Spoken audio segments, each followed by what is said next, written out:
Warm, soothing heat and relaxing built-in massage, yet costs up to 56% less than these quality flatbeds.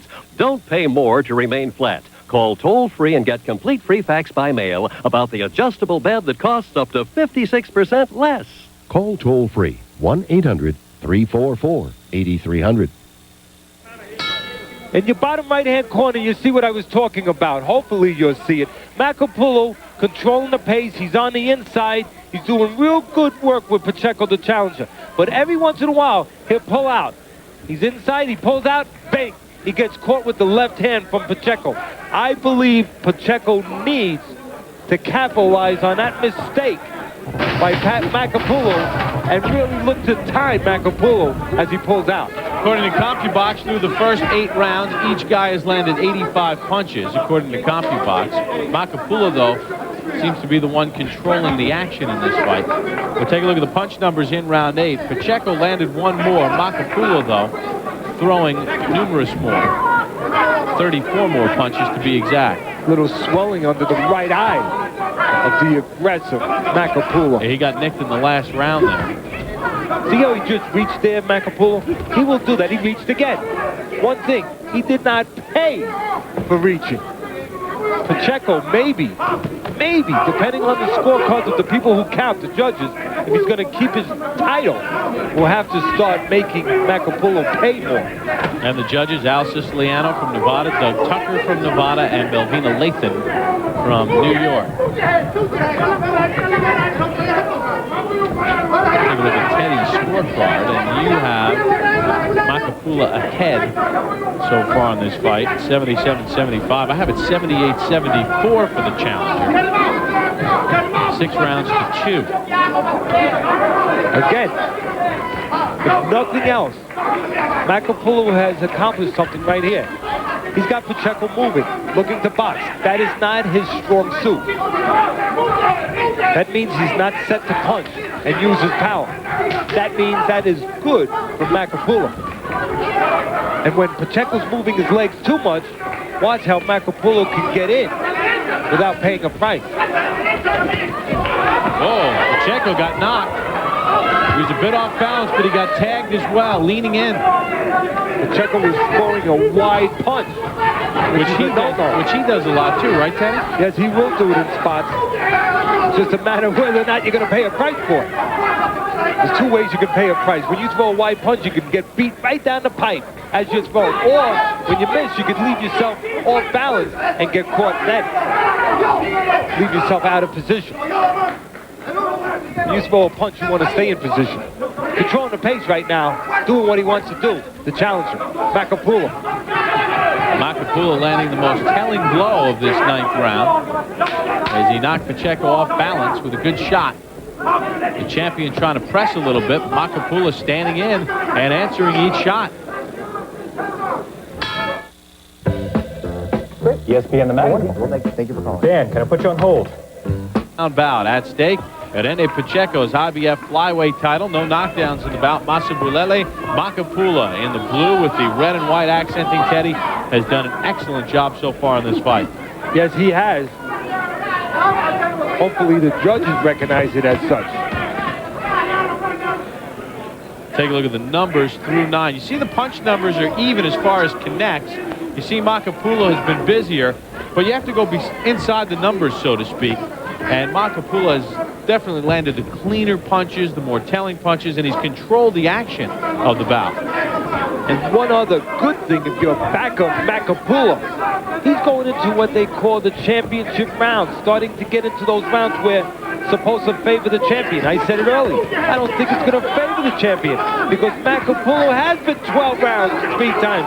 Pacheco's never been 12 rounds. And Makepula, as I said earlier, has been in the tougher fights. He has been tested. Very important. And again, Makepula, if nothing else, has Pacheco doing something that he usually doesn't do. Box, move his legs. And that takes away some of those power opportunities of Pacheco.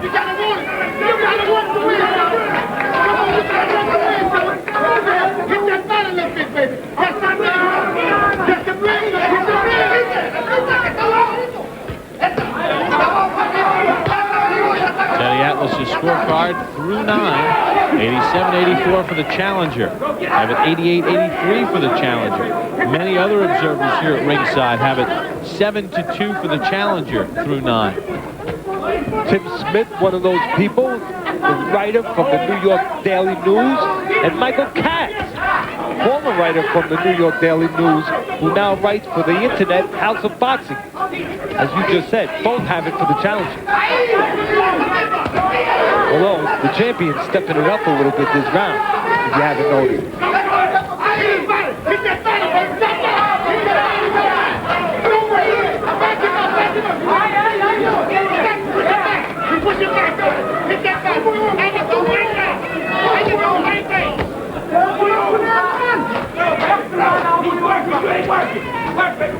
Makepula trying to smother the punches of Pacheco. His corner yelling at him. He's working, you're not. Right now, if you're a backer, Pacheco, you have to be concerned that when you're on the inside, you're supposed to be the bigger, stronger guy. You haven't been able to get your way. That's not good. Could a title be changing hands? We'll find out. Here's Brian and Max. Guys, thanks. We're running out of shows, so fearless prediction time. Tua Lewis tomorrow night. What do you see? I like Lennox on points. I think he's going to be very conservative with Tua. Obviously, if Tua gets him, people think it's late. I think the best chance for a good fight is Tua catches Lennox early with a hook, and Lennox is in a funk and standing flat-footed. They're trading for the rest of the night. That's our best fans' hope. But my prediction is Lennox on points. Kind of like a Shannon Briggs type of scenario where he gets hurt a little bit but comes back, bombs away. I see it as a decision as well for Lennox Lewis. I wonder because against Evander Holyfield first time around, Evander wanted to land that hook. Lennox didn't allow it to take it away. Be very careful. Indeed. And by the way, Lennox Lewis will be a part of 2-minute drill with Kenny Mayne. I think they taped it. He's probably not doing it tonight, but 2-minute drill, Kenny Mayne, and Lennox Lewis, heavyweight champion of the world, is one of the panelists. That's right after Friday Night Fights. Well, we got a good fight here. We will. Let's get back to it right now. Bob? All right, thanks, Brian and Max. Speaking of champions, Diego Corrales here taking the sights in at the House of Blues. Diego, 33-0, 28 knockouts, sort of grew up here on Friday Night Fights, now a champion and arguably one of the best in the world with unlimited potential ahead of him. Round number 11 underway. Will a championship change hands tonight? Irene Pacheco in the blue and white against Masibulele Makepula. 11th round underway. Take a look at the punch numbers in the 10th round. You see that Makepula outlanded Pacheco, threw 6 more. Very close fight. Very close. Well, so much for the boxing adjustment of Pacheco, which you saw him tinkering with from time to time. Looks like he's going to come forward a little bit now. Brian and Max both going with Lewis, so you're the only Tua. Yes, I am.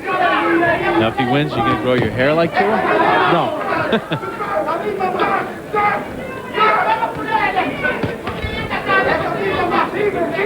Although maybe that would have been interesting. I wish you brought that up earlier. I could have made a little wager with Max. That whoever wins has to cut the hair like the guy like the other guy. If Tua wins, Max has to come in next week with a hairstyle like Tua. So I think he'd pull it off a little better than you. And if I lost, I'd have to come in with a hairdo like Lennox. Boy, I'd be rooting for 2 of them. Well, Makepula just kind of hanging in there. Pacheco trying to get his big punches off. Pacheco a little wide at times, and Makepula able to step between them. Teddy, you know, it's interesting because in the early rounds, we talked so much about Makepula being wide and Pacheco being straight, but now it's turned out that Pacheco's been wider, and it's Makepula who's throwing the straighter punches. And you can see very simply that Makepula has been consistent with his fight plan. Use those straight punches, right down the pipe, get off, and then change range. Not wait for the receipt, not wait and take a picture for Pacheco to come back and clock him.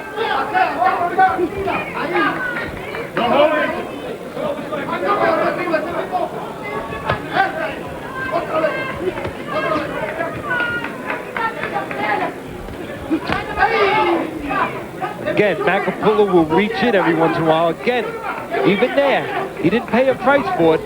That's where I think Pacheco is missing the boat, missing the mark. He's not letting his hands go at the right times. He'll lead, like now. Pacheco's leading because he's a little desperate, but I don't think that's the way to go, to lead at the wrong time. Pacheco needs to be able to catch Makepula clean. He's going to punch when Makepula's coming in. Is Makepula 3 minutes away from pulling off the ESPN 2? It has been presented by Miller High Life.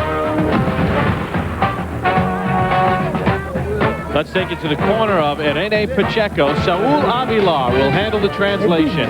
Lo mismo, él no resiste ya. Si lo sigues atacando, mira ese hombre como está todo muerto allá. Si lo sigues atacando, se cae. Necesitamos que se caiga.